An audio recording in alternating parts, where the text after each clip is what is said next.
Hello student, welcome to VSC EduPoint. Today we learn and discuss about the FIOL principles of management.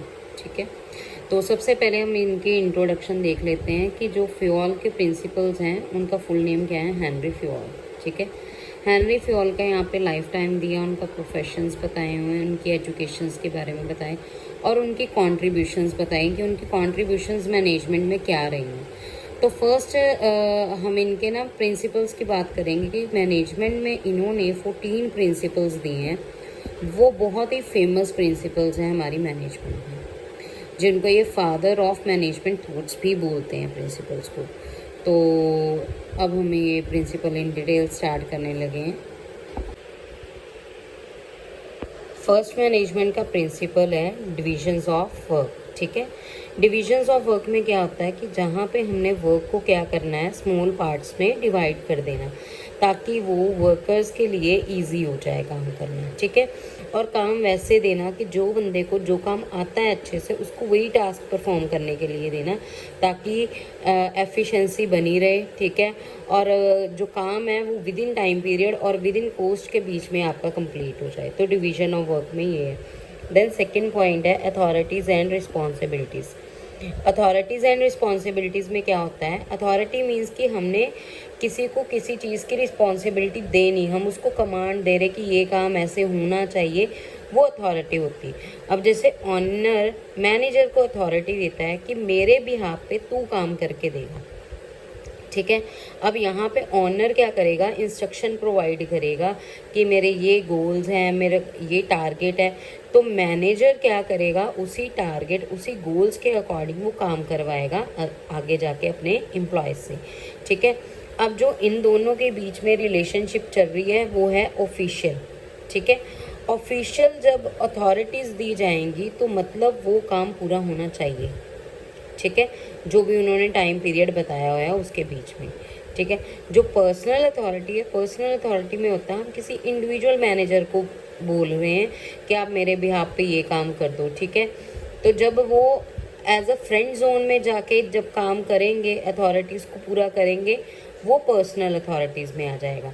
पर जहाँ organisation के behalf पे हम कोई काम कर रहे हैं या कोई चीज़ हमारी चल रही है तो वो हमारा ऑफिशियल अथॉरिटीज़ में आ जाएगा।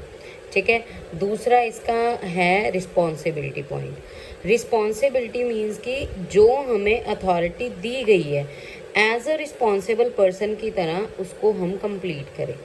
ठीक है, जो हमें ड्यूटी असाइन हो वो हमने एज अ रिस्पॉन्सिबल पर्सन की तरह परफॉर्म करना है ऑर्गेनाइजेशन में। अब नेक्स्ट टॉपिक है, इसका थर्ड पॉइंट है डिसिप्लिन। अब डिसिप्लिन किसी भी ऑर्गेनाइजेशन में होना बहुत ज़्यादा ज़रूरी। अगर डिसिप्लिन नहीं मेंटेन होगा तो सारा काम गड़बड़ हो जाएगा। ठीक है, तो जो डिसिप्लिन है वो सभी लेवल्स में क्या होना चाहिए, प्रेजेंट होना चाहिए। ठीक है, और जो भी बंदा या जो भी पर्सन डिसिप्लिन के अकॉर्डिंग काम नहीं करेगा तो उसको पेनल्टी भी पड़ेगी। देन है unity of command. Unity of command का मतलब होता है कि एक ही सुपीरियर होना चाहिए जो सभी ऑर्डर्स को दे। अब ये नहीं है कि कोई मान लो कि 3 मेंबर्स हैं ग्रुप के या 3 ऑनर हैं ABC, ए कुछ आके बोल दे, बी कुछ आके बोल दे, सी कुछ आके बोल दे, तो वर्कर्स और सबॉर्डिनेट्स तो क्या हो जाएंगे, कंफ्यूज हो जाएंगे कि हम किसकी बातों को फॉलो करें। तो इसमें मतलब एक ही सुपीरियर होना चाहिए जो सभी ऑर्डर्स को देके जाए। ठीक है, देन आ गया unity of direction. Unity of direction में होता है कि each group of activities which same objective must be one head और वन प्लान।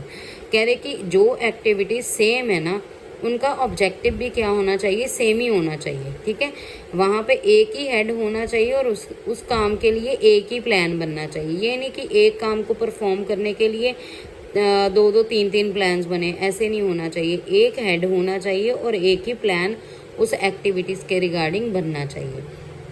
देन आ गया हमारा 6th point, subordination of individual interest to general interest. अब इस पॉइंट में बोलते हैं कि यहाँ पे हमने कॉमन एक गोल बना के चलना है, कॉमन इंटरेस्ट लेके चलना है, उसी को प्रायोरिटी देनी है कि उसको कंप्लीट करेंगे तो हमारा सबका भी जो गोल्स होंगे वो अचीव हो जाएंगे। तो इसका मतलब ये बोल रहे हैं कि जो ऑर्गेनाइजेशंस के गोल है ना उस पर ज़्यादा फोकस करो। अगर ऑर्गेनाइजेशंस के गोल पूरे होंगे तो आपका इंडिविजुअल का भी गोल अचीव हो जाएगा। तो मतलब वो कह रहे हैं कि ऑर्गेनाइजेशंस के गोल पे ध्यान दो रेदर देन इंडिविजुअल के ऊपर, क्योंकि अगर ऑर्गेनाइजेशंस के गोल अचीव हो गए तो इंडिविजुअल के अपने आप अचीव हो जाएंगे। देन आ गया रेम्यूनरेशंस टू एम्प्लॉय, 7 पॉइंट। अब इसमें क्या बोल रहे हैं कि जितने भी वर्कर्स और एम्प्लॉय वहाँ पे काम कर रहे हैं उनको फेयर रेम्यूनरेशंस, फेयर वेजेस पे करो, ठीक है। अब फेयर वेजेस पे करने का क्या मतलब है कि वो जितनी मेहनत कर रहे हैं उसको उसके अकॉर्डिंग पे करो ताकि वो भी सेटिस्फाइड हो। अगर एम्प्लॉय सेटिस्फाइड होगा तो ऑर्गेनाइजेशन में अच्छा काम चलेगा, ठीक है। देन 8 पॉइंट है सेंट्रलाइजेशन एंड डिसेंट्रलाइजेशन। बहुत ही इंपॉर्टेंट टॉपिक है ये भी इस चैप्टर में से, ठीक है। इसका भी एक सिंगल क्वेश्चन आ सकता है आपको, सेंट्रलाइजेशन एंड डिसेंट्रलाइजेशन का।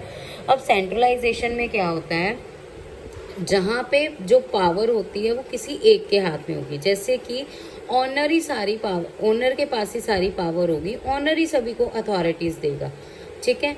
और डेलीगेशन का मतलब होता है जहां ऑनर किसी मैनेजर्स या सबॉर्डिनेट्स को किसी तरीके की कोई अथॉरिटी देता है तो वो सबॉर्डिनेट या फिर manager as a responsible person की तरह सारा काम परफॉर्म करे।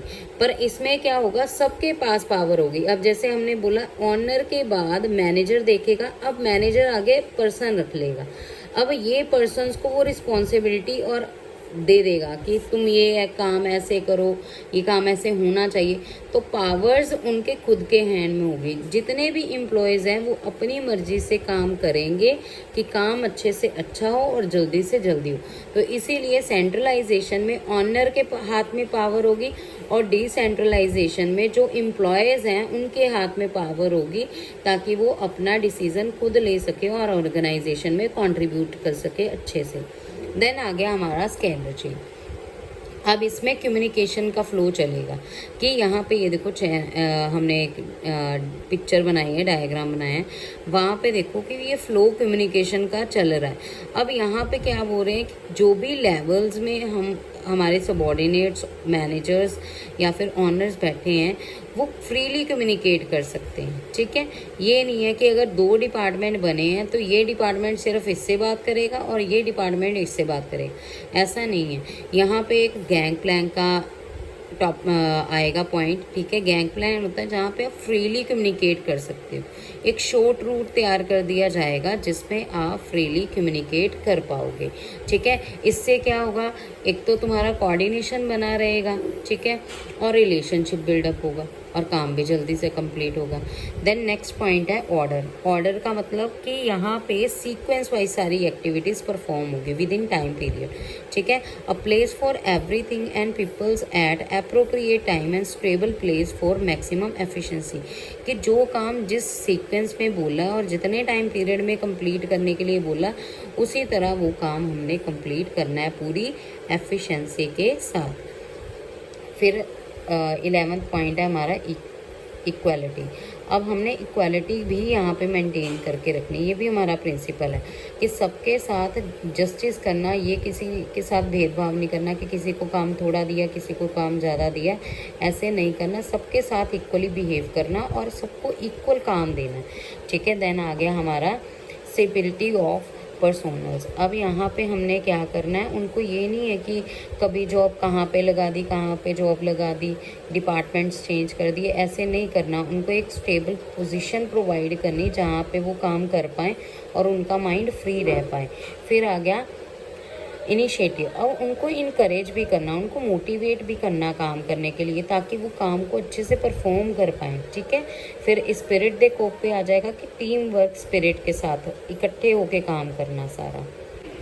आई होप ये वीडियो आपके लिए हेल्पफुल हो, आपको सारे प्रिंसिपल अच्छे से समझ आए।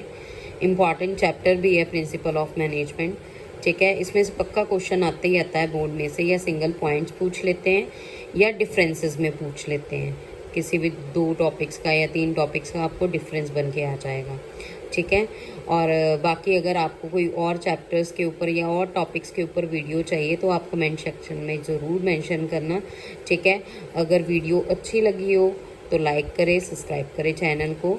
Thank you.